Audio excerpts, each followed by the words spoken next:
আমি আগেই আপনাদেরকে বলেছি যে বিএনপির কেন্দ্রীয় সাবেক দপ্তর সম্পাদক ও শার্শার সাবেক এমপি মফিকুল হাসান তৃপ্তি বলেছেন, নির্বাচনের মাধ্যমে গঠিত সরকার ছাড়া একটি দেশের মঙ্গল হয় না। অনির্বাচিত সরকার বেশি দিন ক্ষমতায় থাকলে সংকট তীব্র হয়, ষড়যন্ত্রে লিপ্ত থাকে স্বৈরশাসক। খুনি শেখ হাসিনা ভারতের মাটিতে বসে তেমনই ষড়যন্ত্রে লিপ্ত। তাকে দেশে এনে বিচার করতে হলে বিএনপিকে নির্বাচনের মাধ্যমে ক্ষমতায় আসতে হবে, আর এজন্য দ্রুত নির্বাচন দরকার।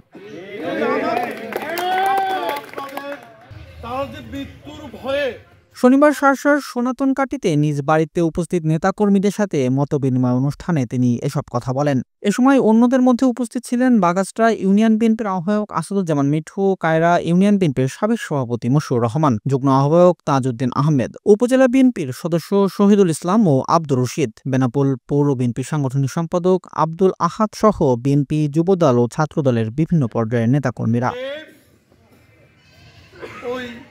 আওয়ামী রাজাকাররা এই দেশে থেকে পালিয়ে গেছে এবং সেই পালিয়ে যাওয়া। ডেস্ক রিপোর্ট, দৈনিক কল্যাণ।